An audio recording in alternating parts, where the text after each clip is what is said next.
تو اگلے دن نا جی مغرب کے وقت میں عثمان بھائی کے پاس آیا تو ان کے پاس ایک بھائی کا فون آیا، تو وہ کہنے لگے کہ جی وہ علی بھائی جو ہے نا وہ انہوں نے جو مصنف ابن ابی شیبہ سے روایت بتائی تھی نا تو میں نے جا کے لائبریری میں دیکھی ہے، واقعی مل گئی ہے، اور وہ جو ایک حاکم کی روایت تھی نا وہ مجھے نہیں مل رہی تھی، وہ بھی مل گئی۔ اچھا، انہوں نے سپیکر آن کیا تھا، میں گفتگو سن رہا، میں سمجھے کوئی مفتی ہے، تو کہتا ہے میں لائبریری میں گیا تو میں نے ایک چیز نوٹ کی، تو وہ سارا کچھ میں نے عثمان بھائی کو اشارہ کیا، میں نے کہا اسے پوچھے کون ہے، تو سر وہ کہتا ہے میں پیکو کا کام کرتا ہوں، جدو کڑھائی کرنے والے، ریڑیاں لانے والے کالج کے سٹوڈنٹ مفتیوں کے گاٹے فٹ ہوں گے تو سر پھر وہ تو چیخیں گے نا کہ ہم نے اجماع کرنا ہے اس کے خلاف، نا تواڈے خلاف تواڈی عوام نے اجماع کرنا ہے انشاءاللہ، اور کر لیا ہے اجماع، تو آپ کے خلاف ہوا ہے۔ اچھا، تو میں نے پھر عثمان بھائی کو اشارہ کیا، اس سے پوچھو بھی تمہیں حاکم کا نام تمہارے مطلب بڑے بڑے علماء نے نہیں سنا ہوا، مصنف ابن ابی شیبہ صرف انہوں نے کہیں پڑھا ہی ہوگا کہ دیکھی نہیں ہے، یہ کتابیں تو عوام الناس کے سامنے تو کتب ستہ ہی آتی ہیں۔ وہ کہنے لگا جی میرے ایک دیوبندی مفتی دوست ہیں، ان کی لائبریری ہے، تو میں ادھر جاتا ہوں، میں ایک ایک چیز کاؤنٹر ویریفائی کرتا ہوں اور چیک کرتا ہوں، نشان لگاتا ہوں، میں اس مفتی کو بتاتا ہوں۔ تو کہتا ہے میں نے پھر انہوں نے بتایا علمی ایک لطیفہ، انہوں نے کہا کہ مفتی کہتا ہے یار یہ تو جو یہ تجھے کون بتاتا ہے، تو اس نے کہا کہ وہ میں انجینئر صاحب کو سنوں، کہتا ہے وہ تو مرتد ہے، استغفر سیدھا انہوں ایک منٹ میرے سامنے بٹھا، وہ ایک منٹ نہیں کٹ سکتا، وہ کہتا انہوں چھاڑ دے تو میرے سامنے نہیں ایک منٹ بیٹھ سکتا نا، پرانیاں گلاں، پرانے فرقے، پرانے بزرگ، یہ پرانیاں گلاں نے، اس زمانے جاہلیت میں ہوتا تھا۔ اب تو پیکو والے، ریڈیو والے، کالج کے سٹوڈنٹ، موچی، کتابیں بیچنے والے، ٹھیک ہے جی، اور مٹیریل بیچنے والے، وہ اب جناب علماء کو فٹ ہوئے ہیں۔ تو اس نے کہا یہ دیکھ لے حدیثیں لکھی ہوئی ہیں نا 5B میں جو لکھی ہیں کربلا کے اوپر، یہ نکل رہی ہیں کہ نہیں؟ وہ کہتا ہے نہیں علی مرتد ہے۔ اس نے کہا اچھا علی تو مرتد ہے، اور علی نے جن سے حدیثیں نقل کی ہیں وہ تو اس سے بڑے مرتد ہیں۔ آئے ہائے ہائے پھکی، اے پھکی ساری اتنے نہیں، یہ سب پوری دنیا کی پھکی اپنے اپنے سٹائل پھیل رہی ہے۔ اسی لیے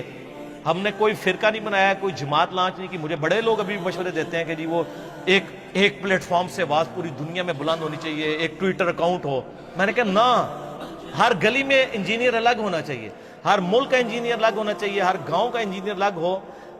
وہ اپنے اپنے حلقہ اثر میں دعوت و تبلیغ کا کام کرے۔ اگر ایک پلیٹ فارم کے نیچے کریں گے تو وہ بت کھڑا ہوگا۔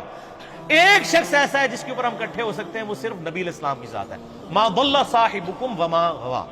تو آپ پوری امت کو امام اعظم محمد رسول اللہ صلی اللہ علیہ وآلہ وسلم کی ذات کے اوپر اکٹھا کریں، بجائے آپ یہ کرنے کے کہ آپ انجینئر صاحب کے اوپر کھڑا کریں۔ اس لیے ہم کوئی مدرسہ یہ کام نہیں کرتے، انہی مشتوں میں رہیں، اور یہ بڑی برکت ہے۔ ہمارے محلے میں ایک دیوبندیوں کی مسجد ہے، مجھے یاد ہے جب میں نیا ریورٹ ہوا نماز شروع کی تو مجھے وہ وہاں کے عالم صاحب نے نا بازو سے پکڑ کے نا مسجد سے نکال دیا۔ یعنی پہلے تو میری عادت تھی، میں تحدیث نعمت کے طور پر بتا رہا ہوں، میں فجر سے اشراق تک مسجد میں اعتکاف کرتا تھا۔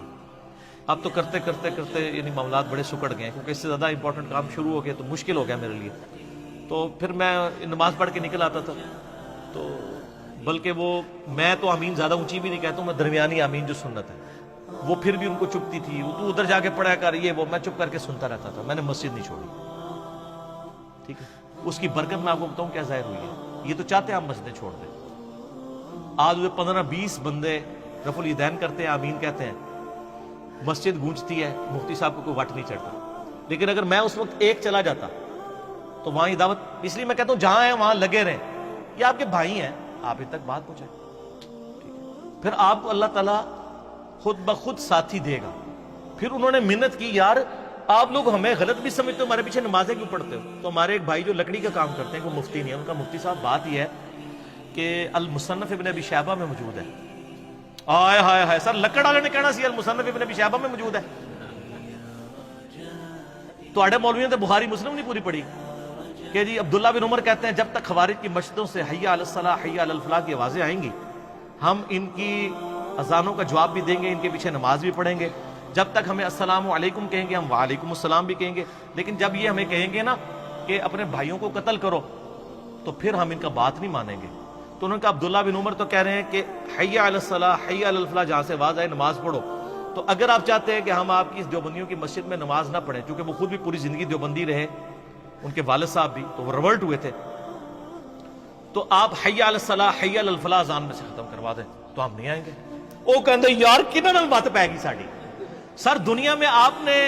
ایسی زبردستی محبت کرنے والے لوگ دیکھے ہوں گے جو اختلاف رائے کے باوجود کہیں کہ پیچھے اس امام کے۔ سر یہ ہے چینج، یہ ہے تبدیلی، ٹھیک ہے۔ سنن کبری البیہقی میں ہے، سنن کبری البیہقی میں، مصنف ابن ابی شیبہ میں نہیں، سنن کبری البیہقی میں، مصنف ابن ابی شیبہ میں مولا علی ولی ہے خوارج کے بارے میں، تو یہ دیکھ لیں، یہ بتا رہے ہیں، ایک مفتی نہیں ہے لیکن سارے علم کسی کی میراث تو نہیں ہے نا، کاؤنٹر ویریفائی کریں گے تو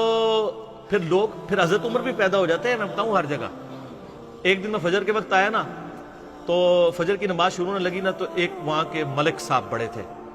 6 ساڑھے 6 فٹ قد، یہ ان کی جان، اور وہاں ہر علاقے میں ذرا مال والے بھی اور روب والے لوگ بھی ہوتے ہیں نا، اسی دیوبندیوں کی مسجد میں جس کے مفتی نے مجھے نکالا تھا، نماز میں نیت کرنے لگا، مجھے کہتا ہے آج میں بھی آمین کہنی ہے، تو دبا کے اچھی آمین کہنی ہے، لیکن میں تو ظاہر جذباتی نہیں ہوتا، میں نے تو اتنی کہنی تھی نا جتنی کہنی تھی۔ ہوا کیا کہ جب وہ امام نے قرات شروع کی نا تو امام جب پہنچا نا غیر المغضوب علیہم، ابھی ولضالین اس نے کہا نہیں تھا تو اس نے کہا آمین۔ اچھا ظاہر وہ بیچارہ پہلی بار کہہ رہا تھا، وہ تو اس نیت سے کھڑا تھا کہ آج میں نے آمین اونچی کرنی۔ جب اس نے آمین کہا امام صاحب قرات ہی بھول گئے، انہوں نے پہلی سورت شروع کی لی لا فی قریش وہ بھول گئے، پھر انہوں نے الم تری کیف فعل وہ بھول گئے، گھبرا گئے۔ سر ان مولویوں نے کبھی سوچا تھا کہ ہمیں بھی کچھ چیلنج کرے گا اس سسٹم کو؟ یہ تو بڑے بڑے بدماش بن کے بیٹھے ہوئے تھے، یہ ان کے قلعے تھے، ان کو کون للکار سکتا تھا؟ اچھا جی، دوسری رکعت میں بھی اس نے بڑی مشکل سے، اور اس آواز بالکل بیٹھ گئی جیسے وہ مردہ ہو گیا، بالکل قرات بھی بھول گیا، الحمدللہ رب العالمین الرحمن، اس طرح اس نے قرات کی۔ اچھا یار جسے کو ہارٹ فیل ہو جاتا ہے، کسی کو ہارٹ اٹیک ہو جاتا ہے، اچھا اب میں نے کہا یا اللہ مارے گئے، آج میری شامت آ جانی ہے۔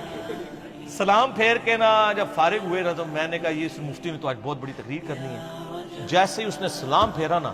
وہ بندہ دوسری صاحب میرے ساتھ کھڑا تھا نا، وہ پرنا ایک ساتھ اپنا تولیہ بھی ساتھ لے کے آتا ہے، اس نے تولیہ ایسے ادھر رکھا، سلام پھیرتے ہی نا ایسے کر کے کھڑا ہو گیا، مولوی کی طرف منہ دے کے، بس ایڈی کو جناب علمی کتابی تے مجاہدے ملت ہوندے نے۔ وہ کوئی غریب آدمی نہیں تھا، وہ ملک تھا وہاں کا، اس نے اشارہ بھی کیا بول، تو نہ پھر وہ حدیث بول سکیا نہ کوئی گل، چپ ہی کر گیا، اس نے ٹاپک ہی نہیں ڈسکس کیا۔ وہ دن آج کا دن مسئلہ فتنہ ختم ہو گیا۔ ایک دوسرے بھائی تھے، وہ بھی دیوبندی سے ریورٹ ہوئے، ان کو بڑا تنگ کرتے تھے، تو وہ تقریریں پوری اس کے اوپر کرے، اور اس کی آپ حوصلہ دیکھیں سر، یہ حوصلہ ہم نے لوگوں کو دیا نا کہ ممبر پہ، ہم تو پتہ ہے نا تقریر بھی ہو رہی ہو تو 2 نفل پڑھتے ہیں، بخاری مسلم میں آیا کہ آپ نے، وہ تقریر اس کے خلاف ہو رہی ہوتی تھی، وہ سیدھا پہلی صف میں کھڑے ہو کے نا اللہ اکبر، تقریر اس کے خلاف ہو رہی ہے، سلام پھر کوئی غصہ نہیں کوئی کچھ نہیں۔ تو بعد میں وہ مولانا صاحب کو اس نے کہا حضرت صاحب آپ ہمارے لیے بہت قابل احترام ہے، ہم نے آپ سے قرآن بچپن میں پڑھا ہوا ہے، ہم آپ کی بڑی عزت کرتے ہیں، آپ جتنا مرضی کریں گے ہم آپ کے ساتھ کوئی غصہ نہیں کریں گے، البتہ ہم ایک ایپلیکیشن تھانے میں دے دیں گے کہ عالم صاحب یہاں پہ مذہبی منافرت پھیلا رہے ہیں، پھر پولیس جانے اور ہم آپ کے ساتھ بے حرمتی والا معاملہ نہیں کریں گے۔ یہ تو اللہ کا فضل ہے، یہ رد الفساد اور ضرب عضب شروع ہوا ہے، تو جو دہشت گرد مولوی ہیں ان کے فتنوں سے ہم جیسے جو بیچارے انوسینٹ لوگ ہیں نا وہ محفوظ ہیں، ادروائز تو مصیبت کھڑی ہو جاتی ہے۔ اللہ سے دعا کریں کہ اللہ تعالیٰ یعنی اس ملک کو مزید یعنی استحکام کی طرف لے کے جائے، اور یہاں پہ رول آف لا ہو، جوڈیشری کی حکمرانی ہو، کوئی فوجی لیڈر، کوئی ایجنسی کا لیڈر، کوئی پولیٹیکل لیڈر عدلیہ سے اوپر نہ ہو، سب عدلیہ کو اکاؤنٹیبل ہوں، اور دلائل اور شواہد کی بنیاد کے اوپر یہ کام نہ ہو جو کچھ ساہیوال کے اندر ہوا ہے، بلکہ جو بندہ ڈیزرو کرتا ہے عدالت میں پروڈیوس کر کے عدالت سزائیں دے۔ رول آف لا یہ ہے، یہ انصاف کا نظام، یہ وہ نظام ہے جو اللہ نے اپنی کتابوں کے ذریعے، اپنے نبیوں کے ذریعے جو ہے وہ عوام الناس تک پہنچایا۔